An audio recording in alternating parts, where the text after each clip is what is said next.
안녕하십니까? 저는 30대 후반에 접어들고 있는 여자입니다. 인사를 드리고 나니 어떤 말로 제 인생에 아주 잊지 못할 이야기를 시작해야 할지 고민이 됩니다. 두 번 다시는 일어나서도 안 되고 정말 충격적이고 무서웠던 그 이야기를 여러분들께 최대한 덤덤하게 풀어보려고 노력을 하겠습니다. 세상에 죄를 짓고 사는 사람은 두 다리를 뻗고 살면 안 된다는 걸 뼈저리게 느낀 사건이고 정말 치가 떨리는 이야기이니 끝까지 함께 저의 이야기를 들어주시기 바랍니다. 다소 충격적일 수 있으나 그때 제 심경을 같이 공감하면서 들어주신다면 제가 이 사연을 올리는 것에 보람을 느낄 것 같습니다. 정말 이런 채널이 있어서 너무나도 다행이라 생각드네요. 저와 같은 일을 겪으시는 분이 없기를 바라며 지금부터 제 이야기를 시작하겠습니다. 저는 약대를 졸업하고 약사로서 일을 하고 있었습니다. 아버지를 일찍 여의고 홀어머니 밑에서 악착같이 쉬지 않고 공부를 해서 얻어낸 결과이기도 했습니다. 어머니께서는 공장을 다니면서 저를 키우셨기에 저는 누구보다 성공을 목표로 몇 배로 노력을 해야만 했습니다. 그렇게 하지 않으면 저에게 성공의 길이 열리지 않았기 때문이었습니다. 학교에서 친구들 사이에서는 저를 독한 년이라고 불렸고 선생님들께서 제 별명을 듣고 친구들을 혼내자 백설공주라는 새 별명이 생겼습니다. 별명만 들었을 때는 만화 영화에 나오는 예쁜 이미지일지 몰라도 실상은 독사과를 먹고도 죽지 않을 만큼 독한 년이라고 백설공주라 불린 거였습니다. 제가 공부를 워낙 잘하고 전교 1등을 놓치지 않으니 성적이 상위권인 친구들이 저와 잘 지내보려고 들러붙었던 적도 있었습니다. 그 친구들도 시험이 끝나고 나면 놀고 싶은 날이 있지 않겠습니까? 저에게 같이 놀자고 몇 번 이야기를 꺼내긴 했었습니다만 저는 시험이 끝나도 계속해서 공부를 했습니다. 거절을 계속하니 그 친구들까지도 저에게 백설공주라고 부르며 저를 슬슬 피하기 시작하더라고요. 학교에서 대놓고 왕따를 당했지만 폭력이 있었던 건 아니었고 저를 기피하는 무리들이 늘어났던 거라 오히려 저는 편했습니다. 귀찮게 하는 반 친구들이 없으니 오히려 공부에만 더욱 집중을 할 수 있었거든요. 코피를 쏟으면서도 저는 책이 더러워질까 걱정을 하던 학생이었고 수면 시간을 줄여가며 공부를 해서 어지럼증이 생길 때도 있었지만 포기하지 않았습니다. 저는 그런 각고의 노력 끝에 약대에 합격을 할 수 있었습니다. 다른 친구들은 저에게 왜 의대를 가지 않았냐고 묻기도 했지만 지방 소도시에서 아무리 날고 기어봤자 서울 친구들의 사교육을 이길 수가 없더라고요. 거기다가 전액 장학금을 받으면서 대학을 진학하려고 하다 보니 약대가 제 기준에 가장 고소득 직업이긴 했습니다. 물론 저를 조롱하는 친구들도 있었습니다. 그렇게 친구들을 무시하면서 공부를 하더니 의대도 법대도 아닌 약대를 갔다면서 말이죠. 저는 그런 친구들을 마음껏 비웃어 주었습니다. 그러는 너는 약대도 가지 못하고 지방대나 전전긍긍하면서 등록금 버리는 거 아니냐고요. 저는 수능이 끝나고 서울에 올라와 자취방을 구했고 우리 어머니께서는 저희 뒷바라지를 위해 고향에 남으셨습니다. 한평생을 살았던 동네를 떠나는 것도 싫다고 하셨고 같이 서울에 올라가 봐야 서로 신경만 쓰일 거라고 하셨죠. 저도 어머니의 의견을 존중하여 혼자 서울에 올라와 자취 생활을 했고 높은 성적을 유지하며 전액 장학금을 받으면서 약대를 졸업했습니다. 저는 모든 과정을 일사천리로 통과하려 약사가 되었고 서울의 대학병원 옆에 있는 대형 약국에 취직을 할 수 있었습니다. 대형 약국에서 꽤 높은 월급을 받으며 일을 시작했을 때만 해도 저는 이제 악착같이 돈을 모으겠다는 목표가 있었습니다. 하지만 제 예상처럼 호락호락하진 않았습니다. 그 약국에는 정신이 나간 약사가 한 명 있었거든요. 그 약사는 저에게 한눈에 반했다면서 계속해서 저에게 한 번만 만나달라, 사귀자 하면서 저를 괴롭혔습니다. 그 약사분은 정말 그 어느 한 구석도 제 마음에 드는 것이 없었습니다. 생긴 것도 못생겼고요. 키도 작았고요. 저에게 사귀자고 만나자고 하는 행동이 스토커같이 느껴지기도 했고요. 제가 아무리 싫다고 했지만 씨알도 먹히지 않는 그런 사람이었습니다. 더군다나 그 대형 약국의 대표님 아들이었기 때문에 제가 거절을 해봐야 이 약국에서 일을 하려면 자기를 받아줄 수밖에 없을 것이다 하고 생각하는 사람이었습니다. 제가 아무리 치를 떨고 밀어내도 자기만의 세상에 갇혀서 제 말을 귓등으로도 듣지 않는 문외한이었습니다. 거기다가 제가 싫다고 소리를 빽 지르자 저에게 너 잘리고 싶은 거냐면서 협박이 섞인 말투로 이야기를 하기도 했습니다. 하루하루 무시하면서 지내면 된다고 최면을 걸면서 버텼지만 옆에서 앵무새처럼 따라붙어 저에게 만나자고 하는데 그 거절이 쉽겠습니까? 일을 하는 시간이건 쉬는 시간이건 계속 저만 쳐다보고 있는 그 시선까지도 너무 싫었습니다.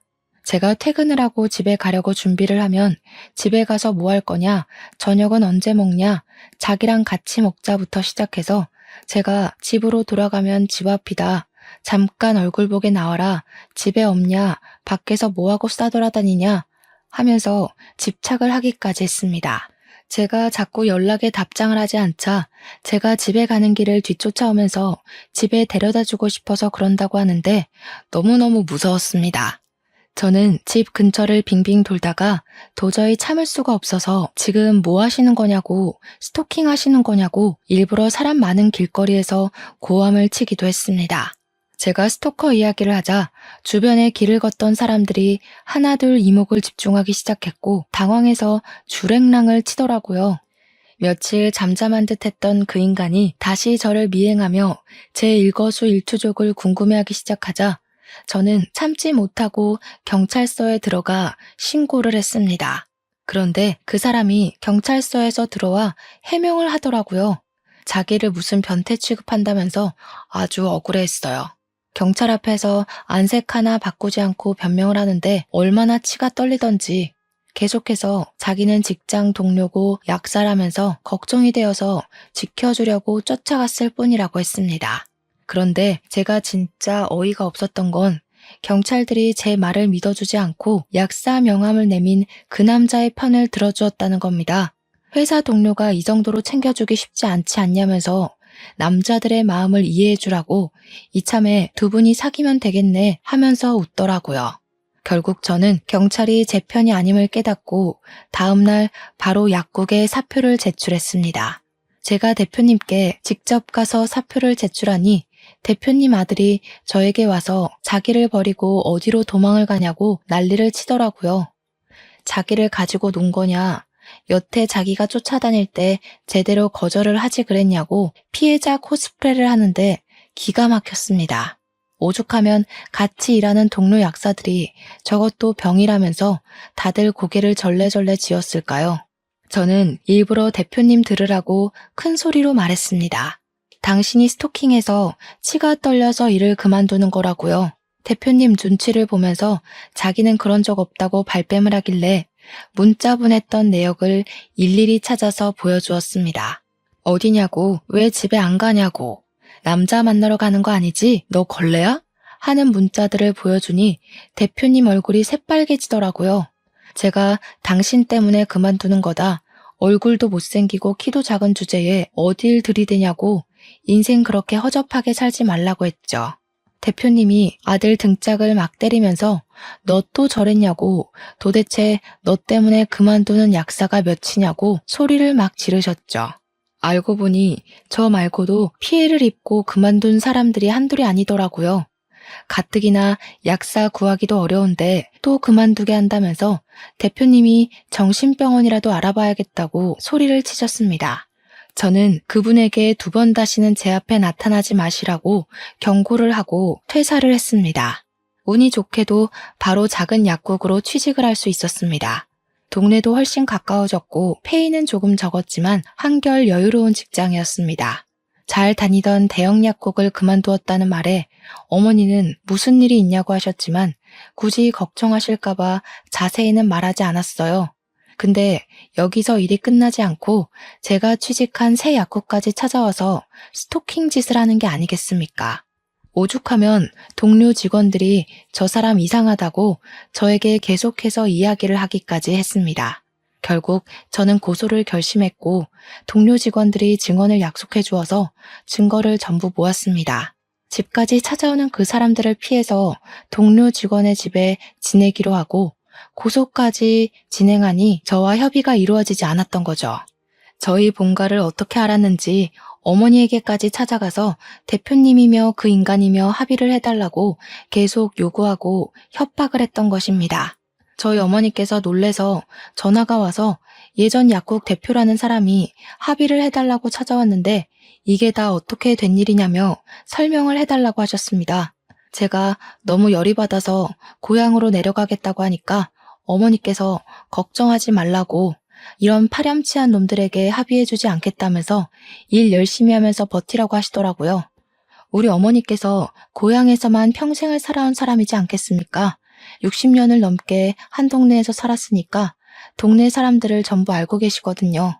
돈 많이 줄 테니까 합의를 해달라고 찾아온 약국 대표님을 보자마자 어머니께서 절친인 고향 동네 사람인 경찰서장을 부른 겁니다. 경찰서장인 아저씨는 어머니랑 초등학교 때부터 쭉 동창인 분인데 진짜 친하셨어요.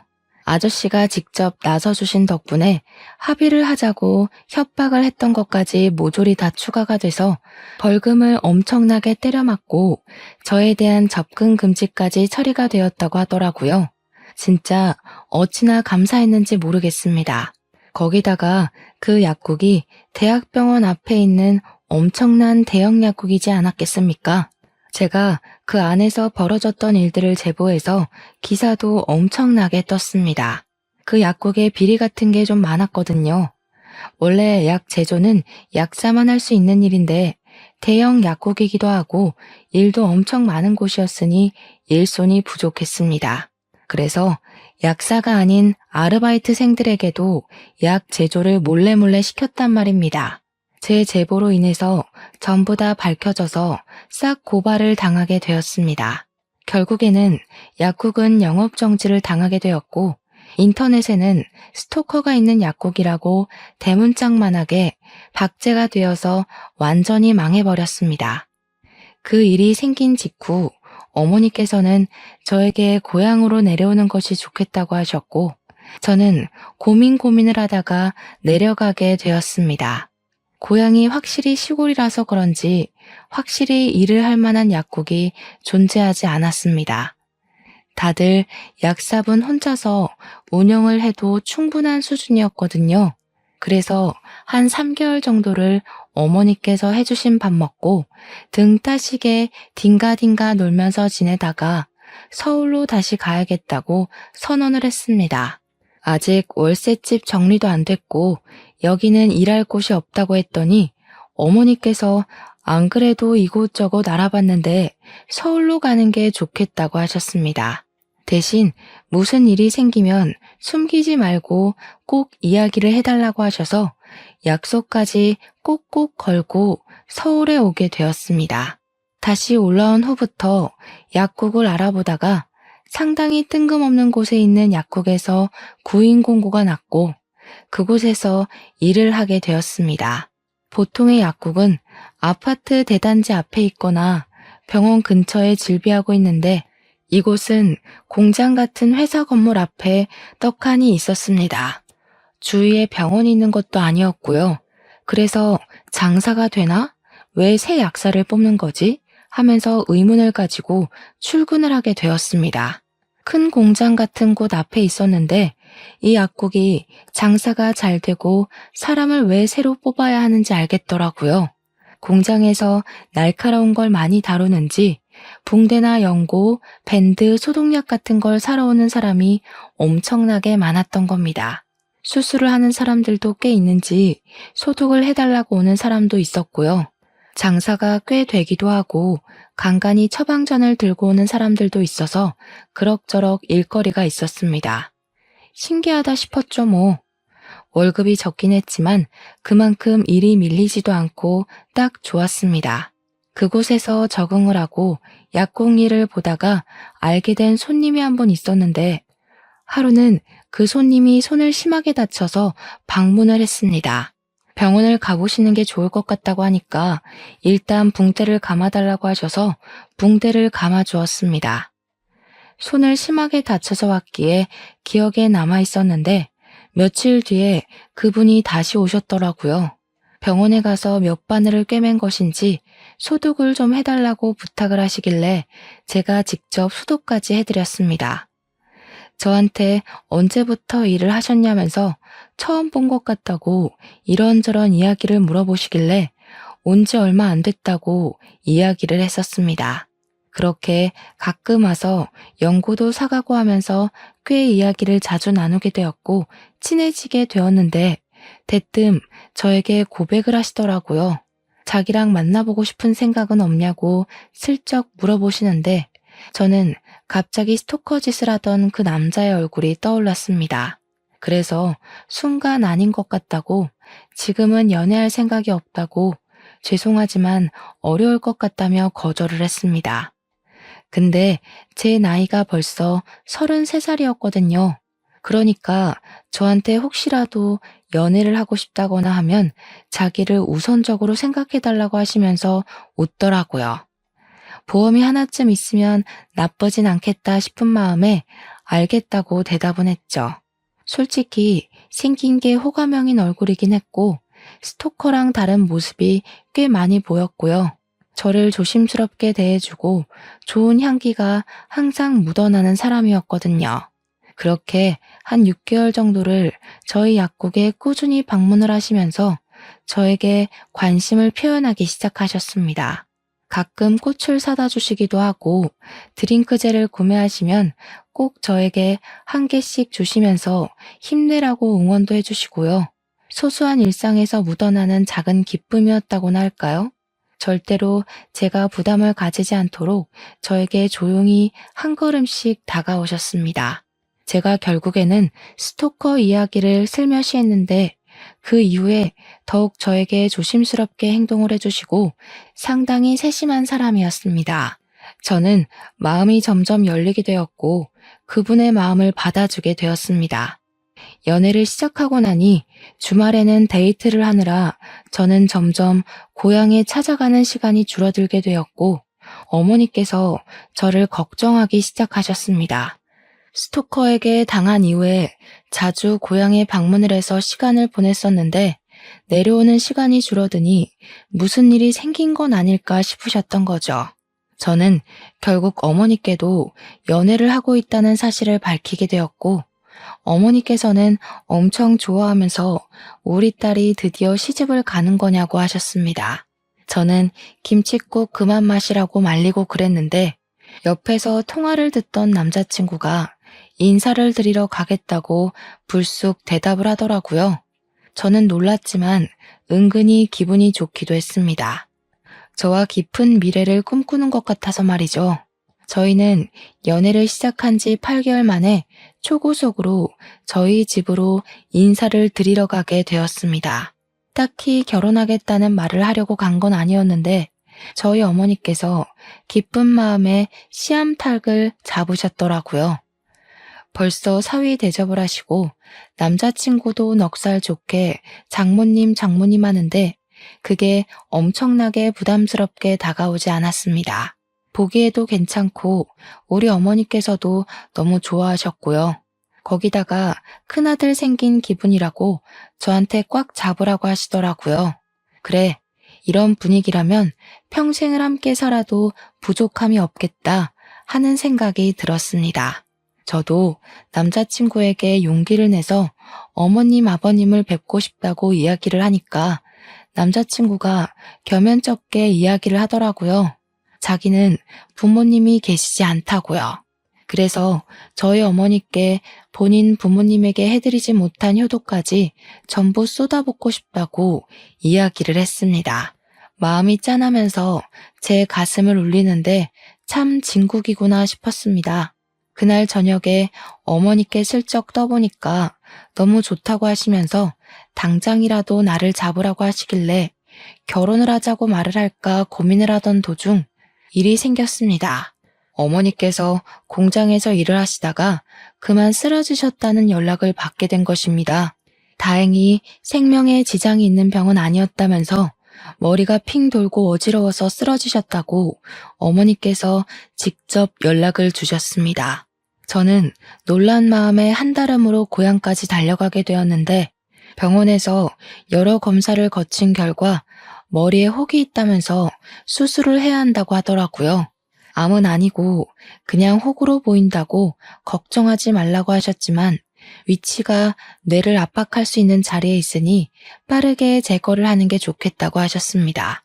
수술 후 후유증에 관한 설명과 수술 방법에 대한 이야기를 듣고 서울에 올라와 큰 대학병원에서 수술을 하기로 예약을 잡았습니다. 제가 지극정성으로 돌봐드려야겠다 결심을 했는데 우리 남자친구가 퇴근을 하고 나면 거리가 꽤 있음에도 병원으로 달려오더라고요. 나서서 우리 어머니의 수발을 들면서 주말에도 싫은 내색 하나 없이 병실을 지켜주었습니다. 어머니께서 너무너무 고맙다고 하는데 이 남자랑 하루라도 빨리 결혼해야겠다 하는 결심을 가지게 되었습니다. 거기다가 어머니께서 한번 쓰러지고 나니까 덜컥 무서운 마음이 들면서 빨리 결혼하는 게 효도하는 지름길이겠다 싶었던 거죠. 어차피 인사를 드릴 시댁도 없겠다. 어머니께 더 큰일이 생기기 전에 결혼해서 손주까지 안겨드려야겠다고 생각을 했습니다. 어머니께서 수술이 무사히 끝나고 저는 결혼에 대한 이야기를 꺼냈습니다. 다행히 암도 아니고 수술로 깔끔하게 혹만 제거하면 된다고 했는데 수술도 참 잘 됐습니다. 단지 뇌를 살짝 압박하고 있었던 탓에 신경을 살짝 건드리게 되면서 어머니께서는 후각을 느끼지 못하게 되긴 했지만요. 어머니께서는 죽다 살아난 기분인데 후각이 뭐가 문제냐고 신경 쓰지 말라고 하셨습니다. 의사 선생님께서도 후각은 나중에라도 돌아올 수 있는 거니까 괜찮을 거라고 하셨습니다. 어머니께서는 다시 고향으로 내려가시게 되었고 저희는 결혼 준비를 시작하게 되었습니다. 정말 간단하게 최소한의 형식만 지키자는 마음으로 남들 하는 만큼만 준비를 한다고 서둘러서 했음에도 불구하고 4개월이라는 시간이 걸렸습니다. 어머니께 정말 예쁘고 고급스러운 한복 한 벌 딱 해드리고 결혼식을 올렸고 저희는 사정상 신혼여행은 생략하였습니다. 신혼집을 구하느라 돈이 많이 들어가기도 했고요. 어머니께서 수술하신 지 얼마 되지 않았으니 불안한 마음에 신혼여행은 나중에 가도 된다고 미루게 되었습니다. 그렇게 알콩달콩한 신혼이 시작되고 꽃길만 평생 걸을 줄 알았던 제 결혼 생활은 처음과 달리 시간이 지나면서 점점 틀어지기 시작했습니다. 저와 남편 사이에서 아이가 생기지 않았던 것이 제일 문제였습니다. 피임을 딱히 하는 것도 아니었는데 저희에게 축복의 소식이 찾아오지 않았습니다. 처음에는 별 대수롭지 않게 생각하며 천천히 가져도 충분하다 했는데 결혼하고 3년이라는 시간이 흘렀음에도 아이가 생기지 않자 슬슬 불안해지기 시작했습니다. 어머니께서도 은근히 손주를 바라는 눈치였으니까요. 물론 딸이 스트레스 받을까봐 관심 없는 척 하셨지만 딸인 제가 그걸 모르겠습니까? 제 나이가 36이 되자 지금 가져도 노산이라는 생각이 들면서 점점 조바심이 나기 시작했습니다. 남편 역시 저에게 우리 둘 사이에 문제가 있는 것도 아닌데 왜 아이가 생기지 않는 거냐며 슬슬 지쳐가고 있었습니다. 저는 가뜩이나 조바심이 나는데 남편까지 지치니 그 꼴이 보기가 싫어서 투닥투닥 하게 되었고 부부 사이가 점점 소원해지기 시작했습니다. 그렇게 결혼 4년 차에 접어들었을 때 남편의 돈 씀씀이가 이상하게 커진 걸 느끼게 되었습니다. 갑자기 뿌리지도 않던 명품 향수를 사서 뿌리고 다니지를 않나, 명품 가방을 떡하니 사와서는 잘 어울리냐고 자랑을 하질 않나, 생전 염색도 잘 안 하고 해도 집에서 저에게 염색약 사서 해달라고 했던 사람이 미용실에 찾아가 파마도 하고 염색도 하고 나타나고요. 점점 수상한 기운이 느껴져서 바람을 피우나 하는 생각이 들었고 저는 남편을 추궁하기 시작했습니다. 남편은 그런 저에게 더욱더 질려하며 휴대폰을 보여주고 자신의 결백을 주장했죠. 그런데 정말 아무런 흔적도 없더라고요. 제가 아무것도 발견하지 못하자 오히려 큰 소리를 치면서 지금 자기를 의심하는 거냐면서 기분 나쁘다고 하더라고요. 저는 오히려 화를 내는 남편의 모습이 기분이 찝찝해지고 그 기분을 숨기지 않았습니다. 저희 부부의 사이는 걷잡을 수 없이 나빠지게 되었습니다.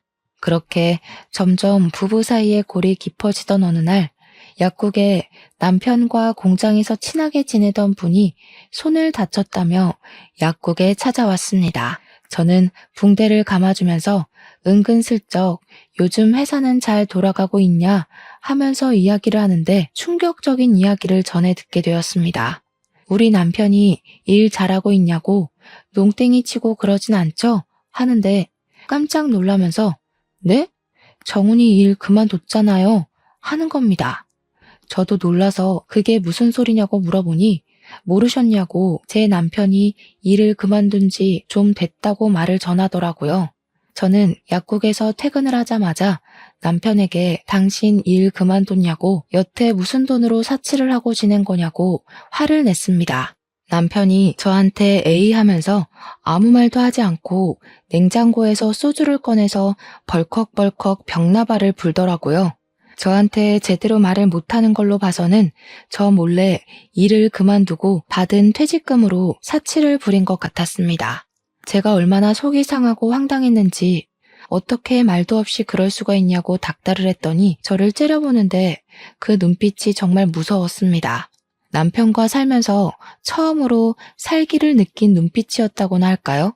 저에게 잔소리 좀 그만하라고 지겨워 죽겠다면서 성질을 버럭 내더라고요. 솔직히 아직 잔소리는 시작도 안 했는데 남편의 눈빛이 무서워서 입을 다물게 되었고 저희는 그날 이후로 대화를 하지 않을 정도로 사이가 나빠졌습니다. 그렇게 한 3개월이라는 시간을 살얼음판 같은 분위기로 보냈는데 어머니에게서 갑자기 연락이 도착하게 되었습니다. 어머니께서 넘어지면서 크게 다쳤다고 병원이라고 하시더라고요. 놀래서 바로 고향으로 찾아가게 되었습니다. 어머니께서는 고사리를 딴다고 산에 가셨다가 산비탈에서 발을 헛디뎌 고꾸라지시면서 뼈와 근육을 심하게 다친 상태였습니다. 병원에서 뼈 고정은 다 시켜놨으니 집에 가서 근육 회복을 하고 뼈가 잘 붙는지 통원 치료를 하면 된다고 하더라고요. 하지만 어머니께서는 혼자 살고 계셨고 저는 일을 하고 있었으니 걱정이 되는 거예요. 어머니께서는 저에게 동네 사람들에게 도와달라고 하면 된다고 하셨지만 집에서 병수발을 들 사람이 있는 거랑 없는 거랑은 차이가 크잖아요. 졸지에 외벌이로 살고 있는 제가 내려올 수도 없으니 저는 일단 집으로 올라오게 되었습니다. 집에서 내내 한숨만 쉬고 있으니까 남편이 저에게 땅 꺼지겠다면서 한숨 좀 그만 쉬라고 짜증을 확 내더라고요. 제가 너무 화가 나서 엉엉 울면서 네가 일만 했어도 내가 한숨 쉴 일 없었을 거라고 화를 냈죠. 우리 엄마 병수발도 못 드는데 하니까 남편이 솔깃해하면서 장모님이 왜? 하더라고요. 우리 엄마 지금 다쳐서 전신 깁스한 수준이라고 그랬더니 남편이 곰곰이 생각을 하더니 자기가 내려가겠다고 하더라고요. 남편에게 취직 안 할 거냐고 하니까 알아서 하겠다면서 장모님 아프신데 그게 문제냐고 자기가 병수발을 들겠다고 하는 겁니다. 저야 고맙다고 인사를 해도 모자랄 판이니까 조용히 눈치를 보니 당장 내일이라도 가겠다고 하더라고요. 저는 서울에서 계속 일을 하고 있었고 남편은 고향으로 가서 저희 어머니와 함께 지내면서 병수발을 들더라고요. 제가 주말에 내려가니까 동네 사람들이 전부 저한테 남편이 효자라고 너무 좋겠다고 칭찬을 넘치게 하시더라고요. 우리 어머니의 병수발을 어찌 그리 세심하게 들고 극진하게 대접을 하는지 부러워 죽겠다고 하셨습니다. 그런 말을 하나 둘 듣다 보니까 우리 남편이 조금 달리 보이기도 하고 왠지 어깨가 으쓱해지기도 하더라고요. 집에 도착하니 어머니께서 남편이랑 하하호호 웃으면서 있는데 보기 좋았습니다. 남편이 서툰 솜씨로 밥까지 다 챙겨준다고 하시면서 가끔 맛이 좀 이상하긴 하지만 수발을 들어주니 너무 편하고 좋다고 하셨습니다. 그래서 저는 그냥 끄덕였죠. 집에서 밥은커녕 라면 하나 지 손으로 끓여 먹지 않던 사람이 대단하다 싶기도 했습니다. 근데 남편이 저를 보더니 인상을 팍 쓰면서 여기는 뭐하러 왔냐고 퉁명스럽게 물어보더라고요.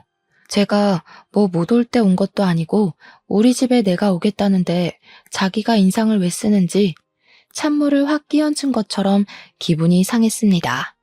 주말이라 하루 자고 가려고 왔다니까 남편이 저보고 어머니랑 같이 자라고 하더라고요. 밤에 화장실 왔다 갔다 하실 때 불편해 하신다고 그래서 알겠다고 했는데 어머니께서 저한테 남편이랑 같이 자야지 왜 여기서 자냐고 타박을 하셨습니다. 밤에 화장실 알아서 잘 갈 테니까 남편이 옆에서 자고 가라고 하시더라고요. 졸지에 쫓겨나서 남편 방으로 갔더니 남편이 화들짝 놀라더라고요. 여기는 왜 왔어? 하는데 내가 뭐 못 올 때 온 거냐고 대답하고 방을 둘러보는데 은근히 자기 짐을 채워뒀더라고요. 그러다 선반에 웬 안약통 같은 게 5개가 쪼르륵 있길래 이게 뭐야? 하고 보니 니코틴 원액이라고 쓰여 있더라고요. 그러자 남편이 만지지 마 하면서 날선 반응을 보였습니다. 제가 약사니까 니코틴이 뭔지 잘 아니까 이게 왜 여기 있냐고 물어보니까 남편이 그러더라고요. 장모님이 담배 냄새를 싫어하셔서 냄새가 없는 전자담배로 바꾸었다고요. 여기가 시골이라 전자담배를 파는 매장이 멀어서 한 번 갈 때 여러 통을 사두게 되었다고 하길래 저는 전자담배를 피워본 적이 없어서 그런가 보다 하고 넘어갔습니다. 다음 날은 밥 차리느라 고생하는 남편을 대신해서 제가 식사 준비를 다 하고 다들 맛있게 먹고 정리까지 마친 뒤 저는 출근을 해야 해서 서울로 돌아오게 되었습니다. 제가 자주 갈 수가 없으니까 어머니와 일주일에 2~3번 정도 통화를 하는데 최근 들어서 어머니께서 자꾸 그러시더라고요. 이상하게 몸이 점점 안 좋아지는 것 같다고. 뼈가 이상한 데 가서 붙었나 하시더라고요. 자꾸 어지러운 느낌이 들고 속이 울렁울렁 뱃멀미를 하는 것처럼 뒤집어지고 밥맛도 영 없고 맛도 이상하게 느껴진다고 하셨습니다. 후각에 문제가 있으니 맛이 제대로 느껴지지 않을 수 있어서 그런 거 아니냐고 했더니 밥이 좀 쓴 것 같고 역하다고 하시더라고요. 그래서 어머니께 큰 병원에 가서 검사를 한 번 더 받아봐야 하는 거 아니냐고 걱정이 된다고 했더니 그래야 하나 하시더라고요. 전화를 끊고 남편에게 전화를 걸어서 엄마 모시고 동네 병원이라도 가서 피검사 한번 받아봐라 했는데 남편이 한숨을 푹 쉬었어요.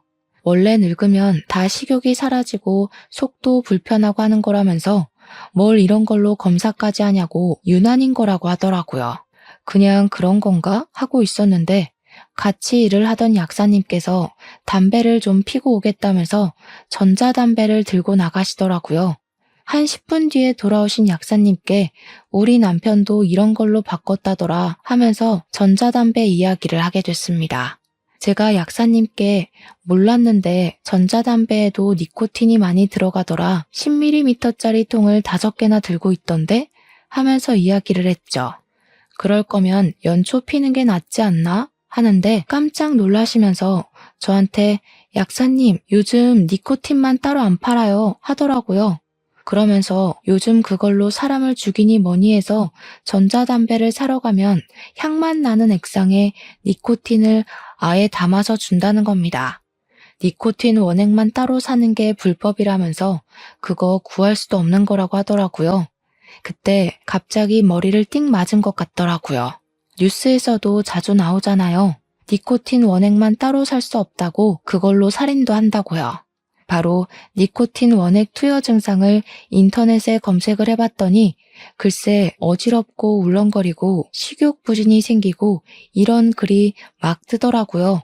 우리 어머니께서 말했던 증상이랑 동일하다는 걸 깨닫고 순간 소름이 쫙 돋더라고요. 제가 창백해진 얼굴로 덜덜 떨고 있으니까 약사님이 제 손을 막 주무르면서 왜 그러시냐고 하더라고요.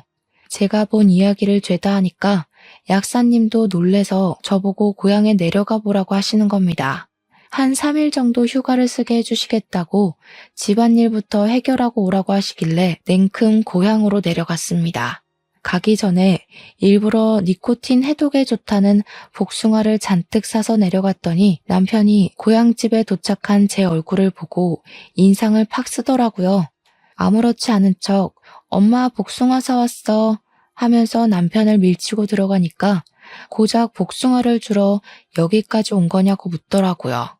갑자기 약국에 일이 생겨서 문을 닫았다고 태연하게 거짓말을 하고 복숭아 좀 먹으라고 니코틴 해독에 좋다고 하니 남편이 정색을 하더라고요. 장모님 속도 쓰리다고 하시는데 무슨 복숭아를 사오냐고요. 저는 잠시 남편이 배 아프다고 화장실에 간 사이에 남편 방에서 니코틴 원액을 찾았습니다. 그게 약간 갈색빛이 나길래 저는 미리 전자담배 파는 곳에서 똑같은 니코틴 용액 케이스만 따로 구매해서 그 안에 간장을 채워넣고 색을 비슷하게 만들어서 바꿔치기를 했습니다. 얼핏 보기에는 니코틴 원액과 차이점이 보이지 않아서 원래 니코틴 원액은 제가 따로 챙겨두고는 태연하게 거실 소파에 앉아 있었습니다. 아무렇지 않은 척 시간을 보내다가 저녁 먹을 때쯤 돼서 저는 입맛이 없다는 핑계를 대고는 남편이 하는 짓을 힐끔힐끔 쳐다보았습니다. 남편은 제가 내일 출근 때문에 밤늦게 서울로 출발할 거라고 했더니 그래? 하면서 안색이 밝아지더라고요. 어찌나 소름이 끼치던지. 대신 피곤하니까 당신이 밥을 좀 하라고 했더니 당연하지 하면서 주방으로 들어가더라고요. 남편이 밥 차리는 동안 저는 관심 없는 척 TV를 보는 척 하면서 연기를 하다가 슬쩍 주방을 보니까 제가 바꿔치기 한 니코틴 용액을 슬며시 열더라고요. 저는 이때다 싶어서 몰래 휴대폰 동영상으로 찍기 시작했습니다. 제가 간장을 넣었으니 밥에 색이 살짝 묻어났나 보더라고요. 그러니 태연하게 밥을 숟가락으로 휘휘 섞는데 진짜 손이 떨려 죽을 뻔했습니다. 그런 장면이 모조리 다 보일 수 있게 일부러 확대까지 해서 찍고 있었습니다.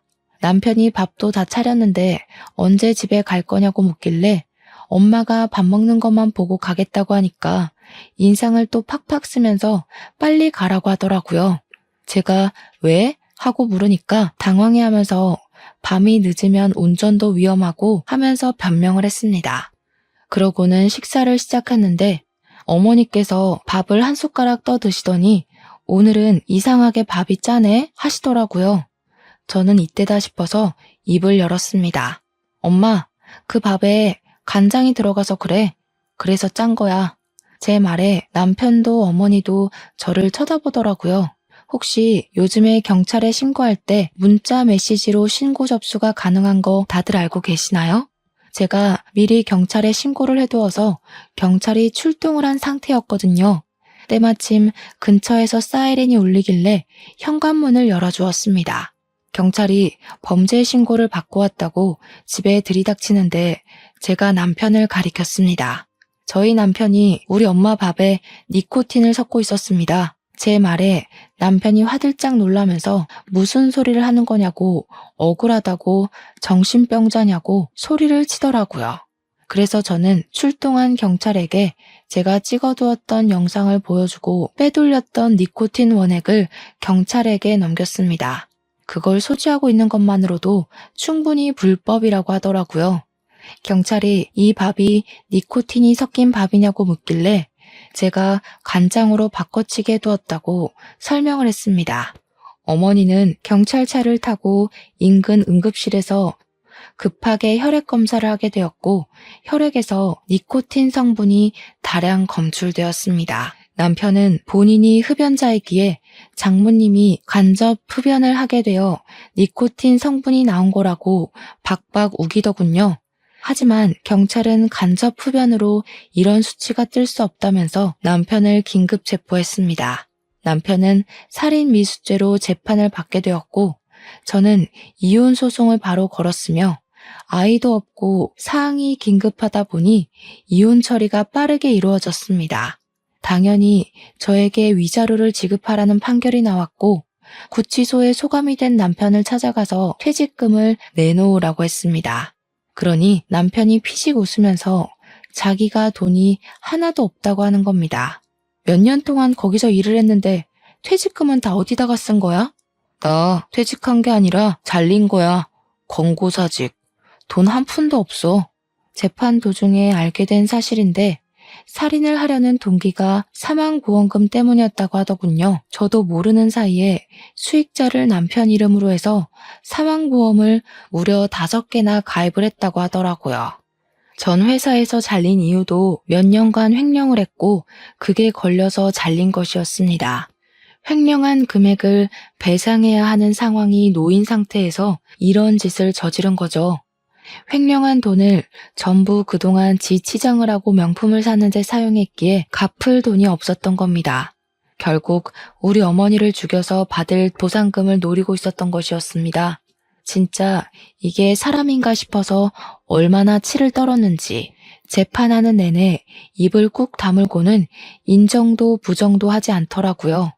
최소한 죄송하다는 말은 나올 줄 알았는데 지는 끝까지 잘못한 게 없는 것처럼 굴었습니다.